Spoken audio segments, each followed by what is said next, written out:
দেবপম লাবাজির আমন্ত্রণে ভারত তিব্বত সীমান্তে নির্দিষ্ট দিনের পূর্বেই চলে এসেছি। ধারচুলা স্থিত এসডিএম এর সীমান্তে ভ্রমণের আদেশপত্র আছে। সাথে এসেছেন নিমাইদা ও ঝন্ডুদা। এ পথে মহত্বপূর্ণ দুই তীর্থ, ওম পর্বত এবং আদি কৈলাস। প্রথম দিন গুঞ্জি থেকে কালাপানি, পথে রয়েছে হিমবাহ সৃষ্ট অগণিত ঝর্ণা, নিবিড় অরণ্যান। কালাপানি মহাকালিকার সিদ্ধস্থল। এখানেই কালী নদীর উদ্গম। একসময় কালাপানি ছিল তান্ত্রিক কাপালিকদের আঁকড়া। সেখানে ছিলেন যোগ্য সাধিকা গৌরীমা। আমাদের জন্য কালীপানিতে ডাক্তার জেনা ছিলেন প্রতীক্ষারত, কারণ স্যাটেলাইট ফোনে গুঞ্জি কেন্দ্র থেকে আমাদের আগমনের পূর্বেই ওকে সংবাদ দেওয়া হয়েছে। তার অতিথি ভবনে আজকের আতিথ্য। সূর্যাস্তের সাথে সাথে আবহাওয়া মণ্ডলের তাপমান হুহু করে নামছে। প্রবল ঠান্ডায় ঠকঠক করে কম্পমান হলেও ফৌজি ব্যবস্থাও ছিল উপযুক্ত। কষ্ট হলো না তেমন। পরের দিন নাভিটাং থেকে তিব্বতের লিপুলেক পাস মাত্র 6 কিলোমিটার। হিমালয়ের এখানে সতীর অঙ্গ নাভি পড়েছিল, ওই জন্য তার নাম নাভিটাং। এখান থেকেই ওম পর্বত দর্শনীয়। চারিদিকে তুষারবৃত হিমশিখর, গাছপালার চিহ্ন মাত্র নেই। এজন্য রাতে তাপমানের সাথে সাথে অক্সিজেনের মাত্রাও কমে যায়। সূর্যাস্তের রাঙা আলোতে ওম পর্বত যারা না দেখেছেন তাদের বোঝানো যাবে না এর লীলা বৈচিত্র্য। এই দৃশ্য বর্ণনার ভাষা আমার নেই। এই পর্বতের শিরোভাগে তুষারপাতে প্রকৃতি সৃষ্ট ওমকার রূপ, বাক্য ও মনের অতীত। দূর থেকে নাভি এবং ওম পর্বত দর্শন, সেবন, পুজো বন্দন করে নেমে এলুম কালাপানি। এদিন আর সেখানে অবস্থান না করে অধিকারী আবাসে আহারাদি সেরে ফৌজি গাড়িতে গুঞ্জি কন্ট্রোল অফিসে চলে আসি। দেখতে উল্টো সরার মতো উপত্যকা এটি। এখানে কালী ও কুটি নদীর সঙ্গম। সামনেই নেপালের বিশিষ্ট তুষারশৃঙ্গ মাউন্ট আপি। চারপাশ তুষার মুকুট পরা শৃঙ্গরাজি ঘেরা গুঞ্জি ক্যাম্প। এ পথে ভারত তিব্বতের সীমাস্থিত আর এক হিমশৈল আদি কৈলাস। গুঞ্জি থেকে অন্য পথে কুটি হয়ে এর যাত্রাপথ। এ পথে জালিংকান আর আইটিবিপির শেষ সীমা চৌকি। এখানে আদি কৈলাস ও পার্বতী সরোবর। আগা সেপ্টেম্বর হংস মিথুন এই পার্বতী সরোবরে বিহার করে। এই হংস যুগলকে ভক্তজন শিব পার্বতীর গুপ্ত রূপ বলে মনে করেন। এই পথ পদে পদে রোমাঞ্চকর। গুঞ্জি থেকে আদি কৈলাস 5 দিনের কমে দর্শন সেবন হয় না। আইটিবিপির সীমা সুরক্ষা বিভাগের গুঞ্জি ক্যাম্প ফৌজিদের বেষ্টনীতে অতিশয় সুরক্ষিত আছে। দেবকল্প ইউৎসুং লামাজির দূতের প্রতীক্ষায় আছি।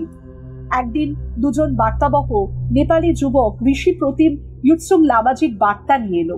তারা বলল টিঙ্কার পাশে আমাদের পৌঁছতে হবে। সেখান থেকে লামালোক আমায় সঙ্গ দেবেন। তাদের থেকেই টিঙ্কার পাশের যাত্রাপথ জেনে পথের বিবরণী নোট করে নিলাম। ওদের কথানুসারে গার্বিয়াং এলুম আমি। গার্বিয়াং এর চায়ের দোকানে এক সজ্জনের সাথে আলাপ হলো। নাম জগৎ সিং রাইপা।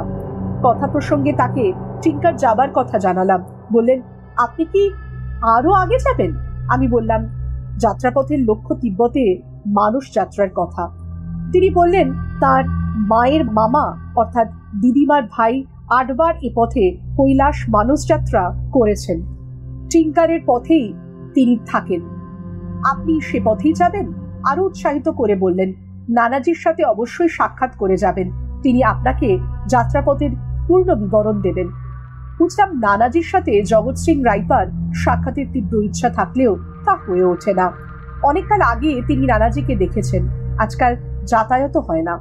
ইদানিং টনকপুর তার কাপড়ের দোকান। সময় সময় ফেরি করে কাপড়ের ব্যবসা করেন। ব্যবসা ছেড়ে বিশেষ কোথাও যান না তিনি। অত্যন্ত জরুরি প্রয়োজনে আজ তিনি গুঞ্জিতে মোহন সিং গুজিয়ালের কাছে যাবেন। আমি তাকে জিজ্ঞাসা করি, আপনার নানাজির নাম কি? তিনি বললেন, রতন সিং কুটিয়াল। ভারতে সীমান্তের মানুষ, ঘর জামাই হয়ে নেপাল সীমান্তে আছেন। দেখবেন ভালো মানুষ, দারুণ গল্পবাজ। আপনার নিশ্চয়ই ভালো লাগবে। হয়তো সামর্থ্য থাকলে তিনি আপনার সহযাত্রী হয়ে কৈলাসেও যেতে পারেন। অত্যন্ত আগ্রহ করে রায়পাজি বললেন যে তিনি আরো খুশি হবেন যদি নানাজিকে তার একখানা জ্যাকেট আমি পৌঁছে দিই। জগৎ সিং রায়পাজি কথাতে আমি বিশেষ প্রভাবিত। তার নানা রতন সিং কুটিয়ালের সাথে সাক্ষাতের ইচ্ছা বলবতী হলো। আমি সানন্দে জগৎ সিং রায়পার প্রদত্ত উপহার জ্যাকেট অবশ্যই তার নানা রতন সিং কুটিয়ালকে দেব বলে সেটিও ঝুলিয়ে নিলুম। কালী নদীর উপর পুলটির নাম সীতাপুল। সীতাপুল টলমল করছে, চলতে গেলেই দুলছে। ভয়ে ভয়ে অতি সন্তর্পণে পার হয়ে এলুম ছাংরু। ছাংরু থেকে এক দম্পতি কাঠ সংগ্রহ করে জঙ্গলে যাচ্ছিল। পথ দেখিয়ে কিছু দূর সাথে চলার পর তারা ভিন্ন পথে চলে গেল। কমণ্ডলিতে রাখা ভিজা ছোলা আর গুড় চিবোতে চিবোতে আমি এবার একা পদপথে চলেছি। অগণিত পার্বত্য ঝর্ণা আর ভয়াবহ সংকীর্ণ চড়াই পথ। অতি সাবধানে চলেছি প্রস্তর সমাকুল রাস্তা। অবশেষে সন্ধ্যাকালে রতন সিং কুটিয়ালের বস্তিতে এলুম। বস্তিতে এখনো কেউ ফেরেনি। দিনভর দরজা বন্ধ করে তারা নিজ নিজ কাজে যায়। কোনো বাড়িতেই লোক ছিল না। অগত্যা এক বৃদ্ধাকে পেয়ে রতনজির আবাস জেনে নিলুম। বস্তি থেকে বিচ্ছিন্ন রতনজির নিবাস স্থান। বস্তি অর্থাৎ 8 থেকে 10 পরিবারের বাস। রতনজির আস্থানা জানতে চাইলে বৃদ্ধা রতনজির গৃহাবি মুখে সংকেত করে নেপালি ভাষাতে কি সব বড়বাড়াচ্ছে, হাত মুলছে আর অদ্ভুতভাবে হাত চক্রাকারে ঘুরিয়ে উত্তেজিত হয়ে কি সব বলে চলেছে। কি বলছে নেপালি গ্রাম্য দুর্বোধ্য ভাষা তা বোঝা গেল না। রতনজির বাসস্থানের দিকে ইশারায় করে বৃদ্ধা যে উত্তেজিত তা স্পষ্ট বোঝা গেল। এবার এক সুড়ি পথ ধরে এগিয়ে এলুম যেখানে রতনজির অবস্থিত। বৃদ্ধার ইঙ্গিত অনুসারে এগিয়ে আসতেই এক জলের কুণ্ড দেখা গেল। এদিক সেদিক দেখাতেই গাছপালাতে ঢাকা রতনজির অতি পুরাতন কোঠা ঘরের অঙ্গনে এসে দাঁড়ালাম। ঘরের ছাউনি খড়ের, তা অতি জীর্ণ হয়ে গেছে কালের নিয়মে। গৃহাঙ্গনে ঝরা পাতা আর ঘাস গজিয়ে এমনটা লাগছে যেন বহুদিন এখানে কারোর চলাফেরা হয়নি। দরজা বন্ধ ছিল। সন্ধ্যা ঘনিয়ে আসছে। অর্ধেক আলো অর্ধেক ছায়া। রতন যে আছেন কি নেই বোঝা যাচ্ছে না। ভয়ে উৎকণ্ঠিত আমি। আগে আর যাই কোথায়? হরিওম হরিওম বলে দরজা খটখটাতেই দরজায় এক পাল্লা খুলে গেল। খোলা পাল্লা ধরে ঘরের ভিতর থেকে এক বৃদ্ধ আমাকে উঁকি মেরে দেখছেন। বলি, এটা কি রতনজির বাসগৃহ? বুড়ো বললেন, হ্যাঁ, আমি রতন সিং। তিনি ভিতরে আসতে ইশারা করলেন। তার আন্তরিক সম্ভাষণে ভিতরে এলুম। গৃহমধ্যে সংরক্ষিত এক গাছের গুড়ি, সেটাই চেয়ারের মতন করে কাটা হয়েছে। এতেই বসতে সংকেত করলেন। ভিতরটা কেমন যেন ভেজা ভেজার গুমট স্যাঁতস্যাঁতে। দরজা খুললেই রাখলাম। রতনজি অবশ্য আপত্তি করলেন না। জানি পাহাড়ি মানুষেরা বড় সরল, সাদাসিধে, অতিথি পরায়ণ ও ভোলা ভালা হন। এবার আমি আমার পরিচয় দিয়ে সংক্ষেপে যাত্রা বৃত্তান্ত তাকে শোনালাম। বৃদ্ধ আগ্রহ ভরে শুনছিলেন আমার যাত্রা বিবরণী। বৃদ্ধ বললেন, বুড়ো হয়েছি, আবার অসুস্থ আছি, নইলে আপনার সাথে বেরিয়ে যেতুম। অনেকদিন হলো এই বাড়িতেই আছি, কোথাও যাই না। কথার ফাঁকে তিনি জানিয়ে দিলেন যে তার 8 বার কৈলাস মানস যাত্রা হয়েছে। জানতে চাইলাম নানাজি কোথায়। বললেন সে ওই বাড়িতে আছে। কুলঙ্গিতে প্রদীপ জ্বলছিল। আলো আধারিতে স্পষ্ট বিশেষ দেখা যাচ্ছে না।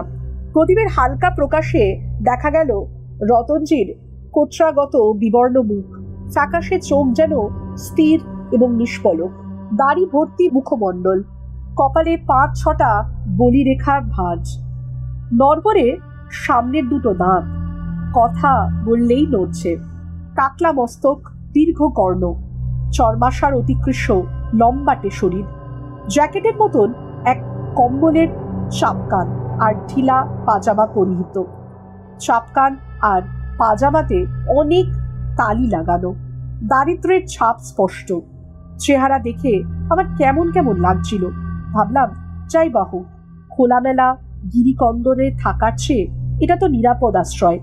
দেখছি ভিতরে 3-4খানা ঘর, তোর হতে ঘট ঘট আওয়াজ আসছে।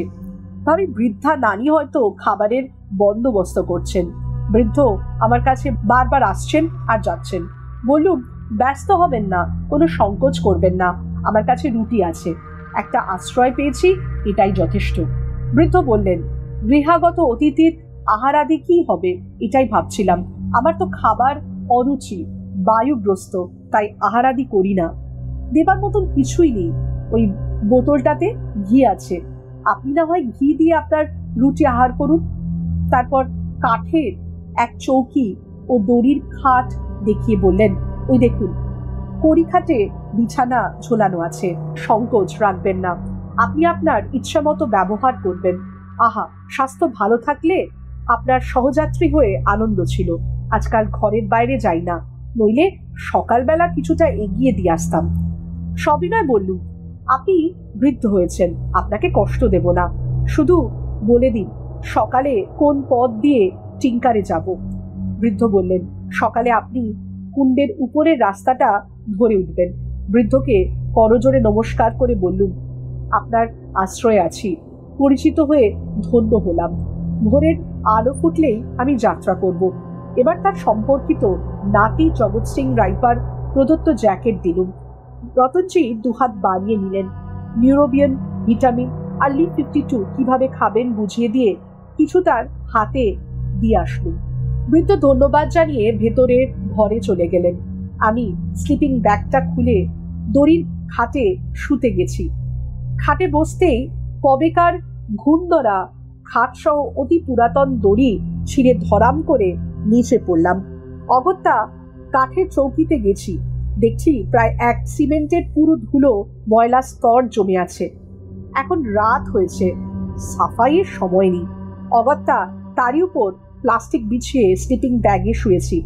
আমি শুয়ে পড়ার পরেও বুড়ো রতন সিং এসে মাথা ঝুঁকিয়ে কয়েকবার দেখে গেছেন। রাতে অনেকবার ধর্মর খড়খড় আওয়াজ হয়েছে। অতি পুরাতন জীর্ণ বাড়িতে ইঁদুরাদি হবে হয়তো, বিবেচনা করে বিশেষ ধ্যান দিইনি। দিনভর পথে চলার ক্লান্তি ছিল, কখন যে অঘরে ঘুমিয়েছি বুঝতে পারিনি। ভোরবেলা উঠে দেখছি জ্যাকেট ও ভিটামিন ট্যাবলেট মেঝেতেই পড়ে আছে। রাতে খাট ভাঙার অপরাধে 100 টাকার 5খানা নোট চৌকিতে রেখে প্রত্যুষে বিদায় হয়ে এলি। মাইলখানে খাটার পর এক নবীন সন্ন্যাসীর দর্শন হলো। সাধক আমার পুরোভাগে চলছেন। চলতে চলতেই জিজ্ঞাসা করলেন, আমি মানস যাত্রী কিনা। বললুম, হ্যাঁ, আমি মানস যাত্রী। বললেন, তাহলে আসুন, আজ বৈদানী মঠে বিশ্রাম হবে। বলি, বৈদানী মঠ আর কত দূর? বললেন, আর 10-11 কিলোমিটার হবে।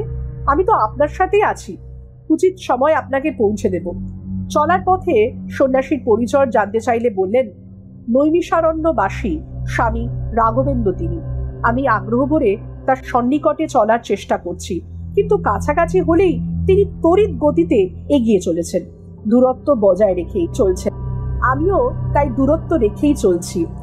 প্রায় 18 কিলোমিটার চড়াই উৎরায় পার্বত্য পথ অতিক্রম করতেই সূর্য অস্তাচলে গেল। আলো আধারি ঘেরা অস্ফুট সন্ধ্যায় বৈদানী মঠে পৌঁছালাম। বৈদানী মঠের ফটক দেখিয়ে নবীন সন্ন্যাসী সন্ধ্যার অন্ধকারে অন্তর্হিত হয়ে গেলেন। কোথায় গেলেন বোঝা গেল না। মঠের অভ্যন্তরে তখন বেহাগে গীত চলছিল, এবার গীত বন্ধ হলো। ফটকের কাছে আসতেই রোদন, তারপরই আর্তনাদ। কি রহস্য! মঠের সামনে দাঁড়িয়ে প্রাঙ্গণ মধ্যস্থ এক মন্দির, ভিতরে কয়েকটা আবাস গৃহ। সম্পূর্ণ মঠটি উঁচু প্রাচীর দিয়ে ঘেরা। প্রাচীর সংলগ্ন অনেক ছোট ছোট বেদি, এটাই মুখ্য প্রবেশদ্বার। পার হয়ে মন্দির প্রাঙ্গণে এলুম। বেদিকাতে বসে তখনও এক কন্যা বিলাপ করছিল। আমাকে দেখে বিরহ বিভোর সে কন্যার রোদন শান্ত হলো। বললে, আসুন, মায়ের মন্দিরের বারান্দায় বসি। বারান্দায় বসেই মায়ের বন্দনা করলাম। দেখছি বিগ্রহের সম্মুখস্থ চতুর্মুখে প্রদীপের 4টি শিখা দপদপ করে জ্বলছে। মূর্তিটি হলো মা ছিন্নমস্তার। মায়ের কাটা মুন্ডের রক্তধারা প্রেতনি দুটির মুখে পড়িতেছে। ভীতিপ্রদ বিগ্রহ। বললুম, এখানে আর কি কে আছেন? তরুণীর উত্তর, মা ছিন্নমস্তার আমি। বলি, এই জনহীন বনপ্রদেশে তুমি একলা? কে এই মঠের মালিক? কেনই বা রোদন? কন্যা বললেন, মহারাজ, সবই বলছি। মা মঠের অধিষ্ঠাত্রী, মাই মালিক, আর আমি এক জীবন্ত অভিশাপ। অভিশপ্ত আমি এখানে অনেক কাল আটকে আছি। দিল্লিতে তখন শাহ আলম বাদশাহ, বাংলায় তখন কোম্পানি শাসন। সে সময় আমি রোহিলখণ্ডের এক রাজার একমাত্র কন্যা, রাজকুমারী মালতী। বাবার ইচ্ছে ছিল আমাকে বিয়ে দিয়ে জামাই বেটিকে রাজ্যভার দেবে। বিপুল সমারোহ আমার বিবাহ সম্পন্ন হয়। বরযাত্রীর শোভাযাত্রা নিয়ে আমরা শ্বশুর বাড়ির পথে ফিরছি। বনপথে অতর্কিতে আমরা ডাকাতের কবলে পড়ি। ডাকাত দল আমাকে লুট করে অযোধ্যার নবাবের হাতে উপহার দেবে, এটাই ছিল ডাকাত দলের অভিপ্রায়। পুরোটাই ছিল নবাবেরই পরিকল্পিত ষড়যন্ত্র। জঙ্গলে দস্যু দলের সাথে সম্মুখ যুদ্ধে রোহিলখণ্ডের ভাবী উত্তরাধিকারী আমার স্বামী গুরুতর ঘায়েল হয়ে সেখানেই মারা গেলেন। আমি তখন বনপথে পালালাম। তারপর ছদ্মবেশে নৈমিষারণ্যের গোমতী তটে এক মন্দির বানাই। সেখানেই আমার মায়ের মা দিদিমাকে নিয়ে বৈধর্ব জীবনব্রতে পূজা অর্চনাতে আত্মলীন হই। দিদিমার পরামর্শে এক নবীন সন্ন্যাসী রাঘবানন্দজির কাছে আমি দীক্ষাপ্রাপ্ত হলাম। কন্যাটির কথা শুনে ভারী অবাক হলাম। মনে মনে ভাবলাম, পাগলি মেয়ে কী সব কথা বলে! শাহ আলম বাদশাহ, কোম্পানি শাসন, অযোধ্যার নবাব, রোহিলখণ্ডের রাজকুমারী। মেয়েটি তো 15 থেকে 16 বছর বয়সী তরুণী, কাঁচা বয়স। যাকে দেখা যাক ইতিবৃত্তের কোথায় ইতি হয়। সজল চোখে মেয়েটির তার বেদনা ভরা অতীত কাহিনী বলে চলেছে, আর চোখের জল তার যেন শ্রাবণধারার মতন ঝরছে। বললুম, মালতী, এ কথা বলতে তোমার যদি কষ্ট হয় তবে সে কথা নাইবা বললে। মালতী বলল, কষ্ট হলেও তো আপনি শুনছেন। এ কথা আজও কাউকে আমি শোনাতে পারিনি। এতদিন পর আপনার মতন সহৃদয় শ্রোতা পেয়েছি, বেদনার কথা বলে একটু হালকা হই। বললাম, তাহলে বলো, তারপর কি হলো? সে বলল, স্বামী রাঘবানন্দজির কুটির অতীব প্রীতিকর লাগতো আমার। আমি দিদিমাকে ছেড়ে গুরুজির সাধন কুটিরেই অর্ধেক সময় থাকতে লাগলাম। গুরুজির অতিশয় সংযমী স্নেহ, প্রেম, করুণাকে আমি ভুল বুঝলাম। তার স্নেহসুধা বর্ষণে আমি স্নাত হচ্ছিলাম। গুরুজির প্রগাঢ় স্নেহ, প্রেম, করুণা ধীরে ধীরে গভীর প্রেমে পরিবর্তিত হলো। আমি অবুঝ কিশোরী। একদিন এক অজ্ঞাত আকর্ষণে সম্মোহিত হয়ে আমি কামনায় বশীভূত হয়ে গুরুজিকে বাহুবন্ধনে জড়িয়ে ধরি। আমার বয়োধর্মের মনোগত ভাব বুঝতে তার দেরি হলো না। সন্ন্যাসী জীবনে সংযম ভ্রষ্টের আশঙ্কায় বলপূর্বক আমার বাহুবন্ধন খুলে তৎক্ষণাৎ রাতের অন্ধকারে দ্রুত বেরিয়ে গেলেন। ফিরে আর এলেন না। অনেক খবর করে জানা গেল তিনি কালী নদীর কূল ধরে কৈলাসে যাত্রা করেছেন। আমি তারই অনুসন্ধানে বাউন্ডুলে হয়ে অবশেষে কাপালিকের এই গুপ্ত মঠে আশ্রয় পাই। তারপর সেই স্মৃতি ধূসর অতীতের মর্মজ্বালায় বেহাগে গান গাই আর অন্তর্বেদনায় হাহাকার কাঁদি। তারপর মালতী বলল, এখানেই শেষ নয় মহারাজ। গুপ্ত মঠের কাপালিক আমাকে অতীব আদর করতে লাগলেন। আমি তার কপট স্নেহ বুঝে উঠতে পারিনি। আমিও আশ্রয়হীন ভাবলাম, এখানেই মায়ের মন্দিরে শেষ জীবনটা কাটাবো। এখানে আমি আসার আগে এই মঠে 2 বন্ধু তন্ত্রমতে দীক্ষা নিয়েছিল। বছরখানেক থেকেই তারা পলাতক। এখন থাকে তান্ত্রিক অঘরী বাবা আর আমি। শুনেছি তিনি অঘরী তান্ত্রিক, যোগী, সাধু, সন্ন্যাসী, ভেদ বিভেদ বুঝি না। আমি তাকে সাধু বাবা বলেই সম্বোধন করি। এখানে মায়ের পূজার বনফুল তুলি, মায়ের সেবার প্রসাদ বানাই, সেই প্রসাদ দুজনেই খাই। নৈমিষারণ্যে ফিরে গেলে পূর্বস্মৃতি আরও পীড়াদায়ক হবে, এই বিবেচনাতে কাপালিক বাবার আশ্রয় থাকব বলে মন স্থির করেছি। মঠের প্রান্তে এক সরোবর ছিল। সে সরোবর আজ আর নেই। পাহাড় ভেঙে ভেঙে আর পার্বত্য নালার তুষার স্রোতে মাটির পাথর এসে সেটা ভরাট হয়ে গেছে। এই নির্জনে পুষ্পিত কমল সরোবরে স্নান করি আর বনফুল তুলি। সেদিন স্নানার্থে সরোবরে এসে স্তম্ভিত দেখি গৌরকান্তি এক নবযুবক পূর্ণ বিবস্ত্র হয়ে জল থেকে উঠে আসছে। সবুজ মন অবুজ, চিত্ত বিচলিত। বয়োধর্মের গুণে কোনো প্রবোধিনী মন শীতল করতে পারছি না। তারপর থেকে সে মাঝে মধ্যেই সরোবরে যাতায়াত করে। প্রায়শই সাক্ষাৎ হয়। বোঝা গেল সেও আমার প্রতি আসক্ত। যখন সে আসে নানাবিধ বনফুল নিয়ে আসে। মঠ মধ্যস্থ দেবী মন্দিরেরও দর্শন করে যায়। এই পাহাড় তলিতেই ছিল তাদের বসতি।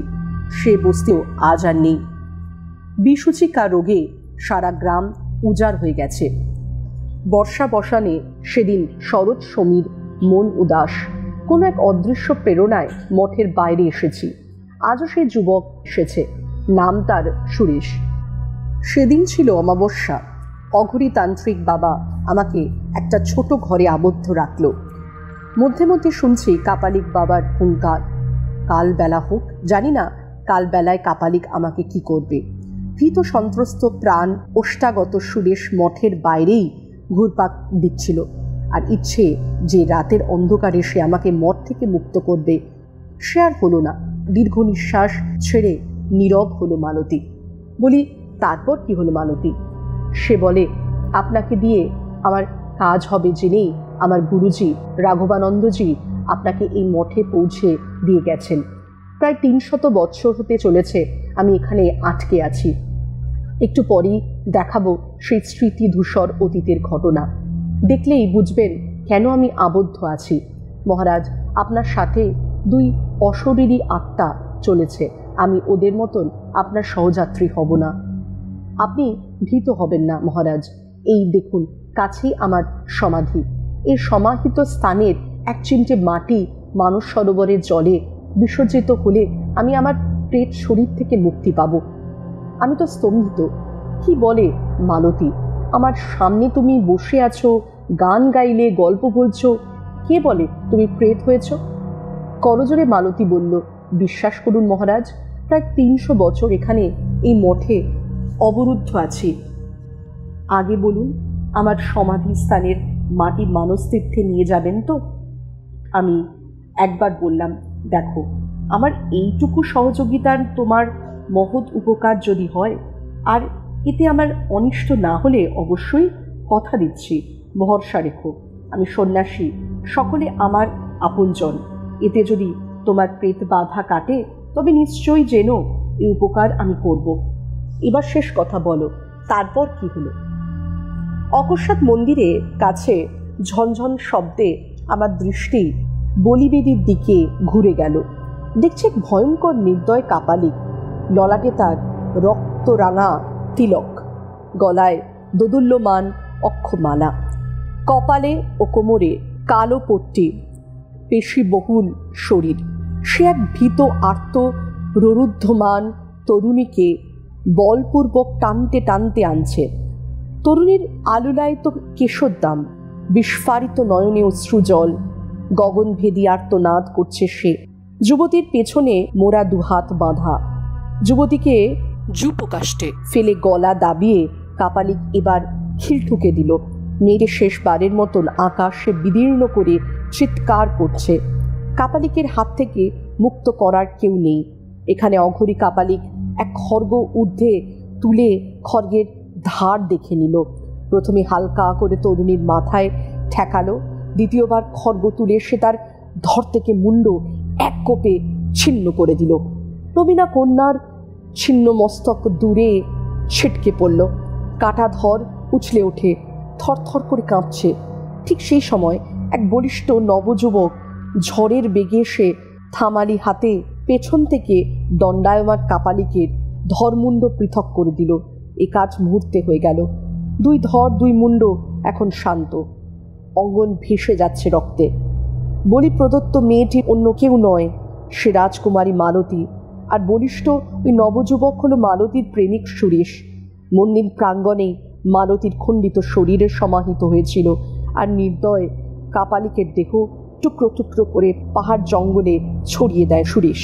বিভৎস এই হৃদয় বিদায়ক দৃশ্য দেখে আমি বেহুশ অবস্থায় মন্দির চত্বরে পড়েছিলাম। রাতভর চেতনা লুপ্ত ছিল। যখন সকাল হয়েছে খেয়াল ছিল না। সকালে ছাগল ভেড়ার মস্ত বড় এক পাল উপরে উঠে আসছে। ছাগলের গলায় ঘুঙ্গুর বাঁধা, গুঞ্জন ভেসে আসছিল। দুজন ভেড়াপালক আমাকে বেহুশ অবস্থায় পড়ে থাকতে দেখে আমার চোখ মুখে জলের ঝাপটা মারছে। যখন হুঁশ হলো তখন দেখছি মঠ মন্দিরের চিহ্ন মাত্র নেই। কোথায় মঠ, কোথায় মন্দির? দেখি প্রাচীন এক ধ্বংসস্তূপের উপর পড়ে আছি। ভেড়ার পাল রক্ষক বলছে, এখানে এলেন কিভাবে? সকলে জানে এই ভগ্নস্তূপে নানান প্রেতাত্মাদের উৎপাত হয়। রাতভর কি এখানেই ছিলেন? আমি বললুম, টিঙ্কার পাশে যাব। বিগত পরশু রাত ছিরুবস্তিতে রতন সিং কুটিয়ালের বাড়িতে ছিলুম। তারই বাতলানো পথে এসে এক তরুণ সন্ন্যাসী আমাকে এখানে ছেড়ে যায়। এখন আমি মহা বিভ্রাটে পড়েছি। তারা বলল, ছিরুবস্তির রতন সিং? তার ঘরে তো কেউ থাকে না। রতন সিং নিঃসন্তান, 2 বছর থেকে ঘর বন্ধ।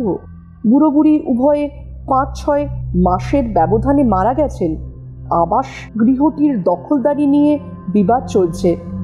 জগরু নামে গ্রামের এক মস্তান গায়ের জোরে ঢুকে পড়েছিল। একটা রাতও সে টিকতে পারেনি। মাঝরাতে তাকে পালাতে হয়েছিল। রতনজির ঘরটা এখন ভুতুরে। ভূত প্রেতের উৎপাতের কারণে গৃহের আশপাশে কেউ দিনমানেও যেতে সাহস করে না। দেখেননি ঘরের অঙ্গনে ঘাস পাতায় কেমন জঙ্গল হয়ে আছে? উপরে উঠে আসার সময় পাল্লা খোলা জানলা দিয়ে আমরা দেখলুম ধূলিধূসর তক্তাবশের উপর একটা জ্যাকেট পড়েছিল। গৃহ অভ্যন্তরে কিরকিরে আওয়াজ শুনে তৎক্ষণাৎ ছাগল নিয়ে এখানে চলে আসি পালিয়ে। আমি তাদের কথার উত্তরে কথা না বাড়িয়ে ভাবছি, এই ভেড়া পালক রূপে এরাও কি প্রেতাত্মা? যেদিকে তাকাই সেদিকেই গত রাতের আতঙ্কে প্রেতলীলা দেখছি। মনে মনে বলছি, ছিন্নমস্তার মন্দির ছিল, কাপালিক মঠের বিশাল প্রাঙ্গণে এত সাধনা গৃহ গেল কোথায়? ভেড়া পালক দুজন বলল, এ আজকের কথা নয়, বহুকাল পূর্বে এটি ছিল তান্ত্রিক সমাজের এক মঠের অবশেষ। মঠের বিনাশ হয়েছে কম করেও 200-300 বছর আগে। শোনা যায় এখানে অঘরী তান্ত্রিক সমাজের আঁকড়া ছিল। আপনার কথা ঠিক, তবে সে কথা আজকের নয়। এ ভগ্নস্তূপে আজকাল গীত, হাহাকার, আর্তনাদ, অট্টহাসি সত্যি শোনা যায়। এর আশেপাশে আমরা কখনো ভেড়া চড়াতে সাহস করি না। বুঝলাম যে নবীন সন্ন্যাসী আমার পথ দেখিয়ে এই বৈদানী মঠে নিয়ে এসেছিল, এখানে ছেড়েছেন তিনি আসলে অশরীরী রাঘব আনন্দের বাসনা শরীর। তিনি তার শিষ্যের মুক্তি মানসে আমাকে এনেছেন। আমি মালতীকে কথা দিয়েছি, এজন্য তার সমাধি স্থানের এক মুঠো মাটি কাপড়ে বেঁধে নিলুম। মানুষের জলে তা নিশ্চয়ই বিসর্জন করব। এতে তার আত্মার মুক্তি যদি হয় তো হোক। মোবাইলে ঘড়ি দেখি তখন সকাল 8টা। ভেড়া পালকের কাছে টিঙ্কার পাশের পথ নির্দেশ নিয়ে এগিয়ে চলেছি। অতি দুর্গম টিঙ্কার পাশের রাস্তা। সকাল 8টা নাগাদ ভুতুরে বৈদানী মঠ থেকে হাঁটতে শুরু করেছি। চলার কোনো বিরাম দিইনি। মনে ভাবছি যত দ্রুত সম্ভব এই ভুতুরে উপত্যকা থেকে দূরে চলে যেতে হবে। রাস্তা অতি ভয়ঙ্কর, তুষারাবৃত। এবার কালী নদী উপর দড়ি তৈরি ঝুলা পুল পেরিয়ে নেপালে ঢুকলাম। এই ঝুলা পুলগুলো স্থানীয় পাহাড়ি অধিবাসীরা নিজেদের চলাচলের সুবিধার জন্য তৈরি করে। নেপালে প্রবেশ করে সুস্পষ্ট রূপে দৃশ্যমান হল মাউন্ট আপি ও অন্নপূর্ণা শ্রেণীর শুভ্র পর্বত সমষ্টি।